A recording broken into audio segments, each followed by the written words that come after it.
সম্পদ বৃদ্ধিতে গত ৫ বছরে সংসদ সদস্যদেরও পেছনে ফেলেছেন উপজেলা পরিষদের চেয়ারম্যানরা। উপজেলা নির্বাচনে প্রার্থীদের হলফনামা বিশ্লেষণ করে সংবাদ সম্মেলনে এই তথ্য জানিয়েছে ট্রান্সপারেন্সি ইন্টারন্যাশনাল বাংলাদেশ টিআইবি। এ সময় প্রতিষ্ঠানটির নির্বাহী পরিচালক ডক্টর ইফতেখারুজ্জামান বলেন, ক্ষমতার অপব্যবহার করে অর্থ সম্পদ বাড়ানোর উদ্দেশ্যেই অনেকে রাজনীতিতে আসছেন। আরও জানাচ্ছেন মাজহারুল হক মুহাজির। ওয়ালটন ফ্রিজ কিনে অনেকের মতো আপনিও হয়ে যেতে পারেন মিলেনিয়াল। সেরা পণ্যের সেরা অফার। ৮ মে থেকে অনুষ্ঠিত হবে ষষ্ঠ উপজেলা পরিষদ নির্বাচনের প্রথম ধাপের ভোট। চলছে শেষ মুহূর্তের প্রস্তুতি। তবে নির্বাচনের আর অল্প কয়েকদিন বাকি থাকলেও এর মধ্যে প্রথম ধাপের নির্বাচনে অংশ নেয়া প্রার্থীদের হলফনামা বিশ্লেষণ করেছে ট্রান্সপারেন্সি ইন্টারন্যাশনাল বাংলাদেশ টিআইবি।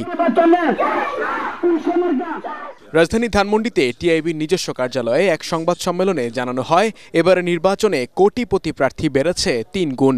প্রথম ধাপের উপজেলা নির্বাচনে চেয়ারম্যান, ভাইস চেয়ারম্যান ও নারী ভাইস চেয়ারম্যান প্রার্থীর মধ্যে ১১৭ জনই কোটিপতি। এই কোটিপতির হিসেবটি করেছি শুধুমাত্র অস্থাবর সম্পদের ভিত্তিতে। ভিতরে কি কি আছে? শেয়ার, সঞ্চয়, ব্যাংকে টাকা, নগদ টাকা, তারপরে স্বর্ণালংকার, তার হাতে বৈদেশিক মুদ্রা আছে কিনা।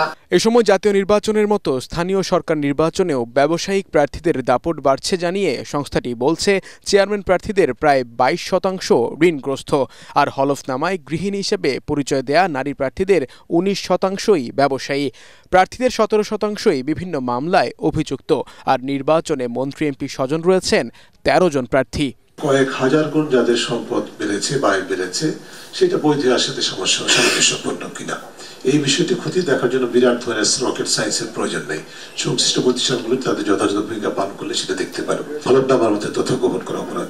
তো যারা কম তথ্য দিয়েছেন তারা যেরকম অন্যায় করেছেন, একইভাবে যাদের তথ্য বিশাল, তাদের দেওয়া তথ্য অনুযায়ী বিশালভাবে সম্পদের বিকাশ হয়েছে, সেক্ষেত্রেও কিন্তু এটা পরোক্ষযোগ্য একটা বিষয়। তবে নির্বাচনে অংশ নেয়া প্রায় ৯৩% প্রার্থী কোটি টাকার নিচে আয় দেখিয়েছেন বলে জানায় টিআইবি। এ সময় হলফনামায় প্রার্থীরা অনেক তথ্য গোপন করতে পারেন বলেও মনে করে সংস্থাটি। মাজহারুল হক মুহাজির, এটিএন বাংলা, ঢাকা।